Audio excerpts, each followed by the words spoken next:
بسم الله الرحمن الرحيم. الحمد لله بنعمته تتم الصالحات، وبذكر الصالحين المتقين من عباده تنزل الرحمات وتحصل النفحات والبركات.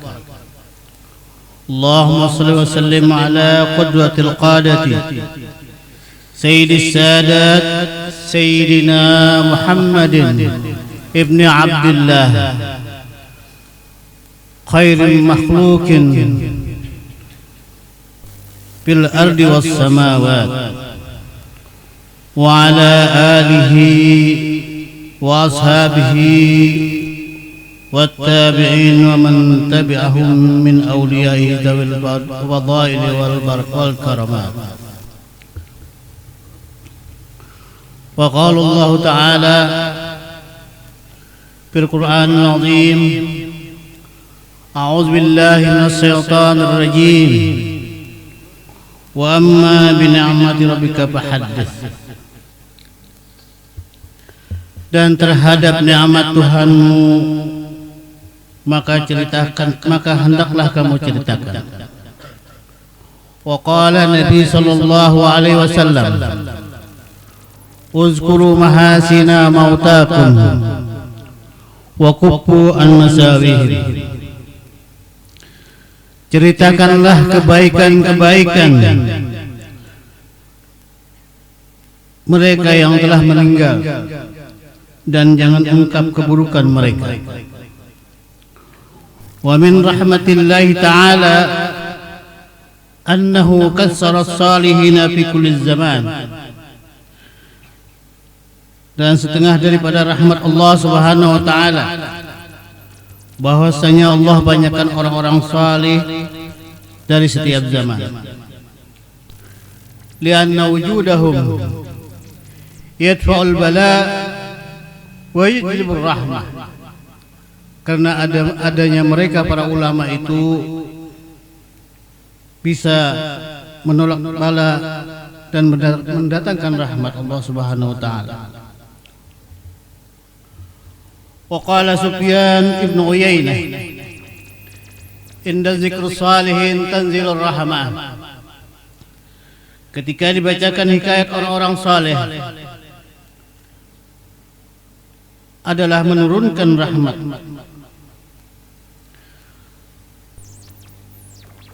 Allahumma ja'alna minas salihin, Allahumma ja'alna minas salihin, Allahumma ja'alna minas salihin.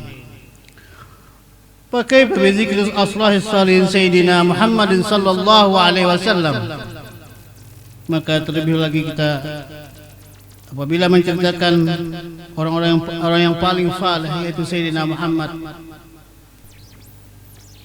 Wa qala al-Habib Abdul Qadir bin Ahmad As-Sagab: inna majalisul hawliyah hisnun hasinun li aqidatil khalfi. Sesungguhnya majlis haul itu merupakan benteng yang sangat kokoh untuk memelihara akidah para generasi cucu-cucu kita semuanya. Majlis haul yang dimuliakan Allah Subhanahu wa taala sekitar 300 tahun yang silam lahirlah seorang bayi yang mulia, tepatnya pada malam Khamis 15 Safar 1122 Hijriah pada jam 3 dini hari, bertepatan tanggal 19 Maret 1710 Miladiyah, yang diberi nama oleh ayahandanya Abdullah dan ibundanya Aminah dengan nama Muhammad Arsyad. Itulah nama beliau dari sejak lahir. Tidak ada nama lain selain daripada nama itu yang terdapat di catatan ini Datuk kita bahari. Wa kana rahimallah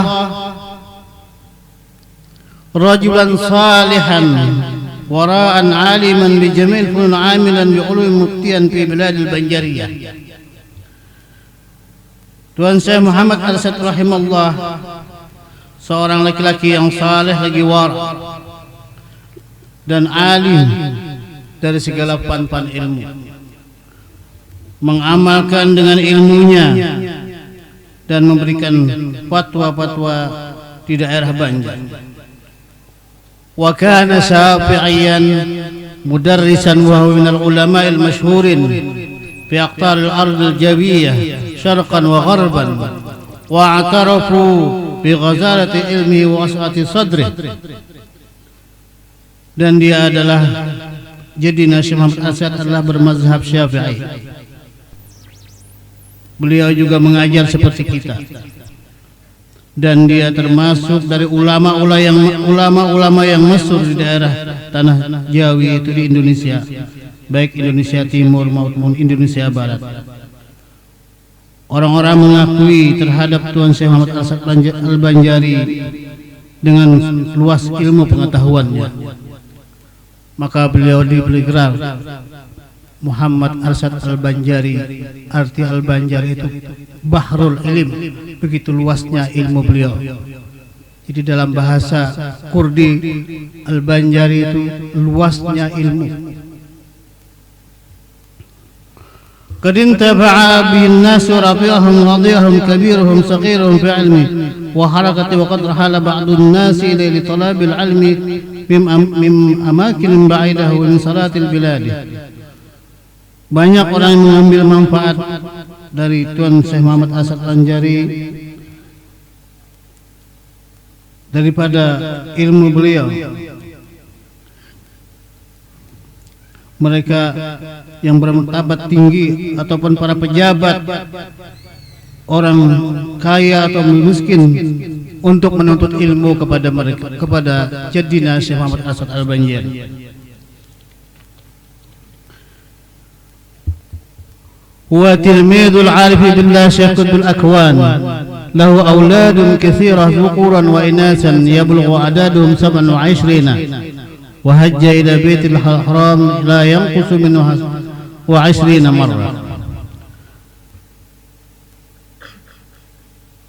Dan Jadina Syekh Muhammad Al-Asad Al-Banjari adalah murid Al-Arif Billah Syekh Muhammad bin Abdul Karim As-Samman Al-Banani, dan dia mempunyai anak yang banyak laki-laki dan perempuan. Bilangan mereka itu sampai daripada 27 orang. Dan dia berhaji ke Baitullah Haram tidaklah kurang daripada 25 kali. Wa kana zarra'an sahibul iyalin katsirah lahu zawjatun faqad adala bainahunna fil qismati wan nafaqa wa ghairiha. Dan dia adalah petani, orang biasa yang mempunyai tanggungan yang banyak dan mempunyai beberapa istri. Sungguh adil dia terhadap istri-istrinya dalam pembagian giliran dan memberikan nafkah dan lain-lain. Walahu tasanifun adidatun minha al-fiqh wa ghairuh. Min ajallis tasanif kitabul musamma sabilul muhtadin litafaqquh fi amrid din. Dan baginya banyak mengarang kitab, di antaranya fikih dan lainnya. Di antara yang paling besar yang dinamakan kitab Sabilul Muhtadin di dalam memahami perintah agama. Setengah daripada keutamaan Tuan Syekh Muhammad Al-Asad Al-Banjari yaitu masa kecilnya beliau sudah mendapatkan pendidikan agama dari kedua orang tuanya sendiri yang saleh dan salihah, yaitu ayahandanya Abdullah dan ibundanya Aminah, sehingga pada masa kecilnya sudah tampak kecerdasan dan kepandaian beliau di dalam beberapa hal, terutama tentang agama. Akhirnya Sultan pun berkehendak membawa beliau untuk tinggal bersama. Sultan di Astana ataupun Keraton yang sekarang menjadi sebuah kampung yang dinamakan Kampung Keraton.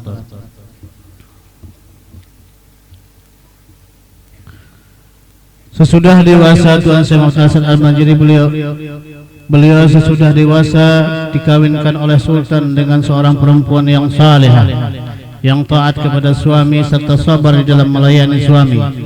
Beliau bernama Tuan Bajut. Kecintaan beliau terhadap suami sangat dalam sekali, sehingga apa saja yang akan dilakukan suaminya beliau menerima dengan penuh keikhlasan, sekalipun beliau ditinggalkan oleh suami menuntut ilmu ke tanah suci Mekah. Beliau menerima dengan lapang dada walaupun beliau sedang hamil pertama. Istri yang tercinta ini bermakam di desa Tungkaran, berdampingan dengan makam salah seorang sahabat yang menjadi menantu beliau adalah yaitu Tuan Syekh Abdul Wahab Bugis.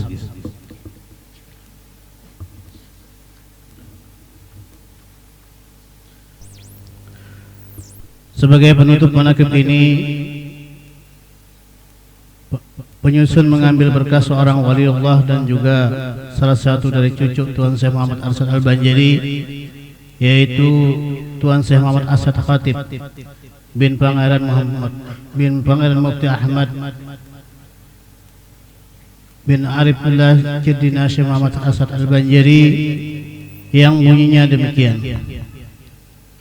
Tatkala Tuan Haji Muhammad Arsyad radhiyallahu anhu lahir ke dunia pada tahun alif 15 hari bulan Safar malam Khamis jam pukul 3 takriban pada tahun 1122 Hijriah, maka tatkala sampailah kepada malam Selasa 5 hari bulan Rajab tahun 1224 Hijriah, ketika itulah Tuan mudik ke kebun Bahabis dengan anak bini semua.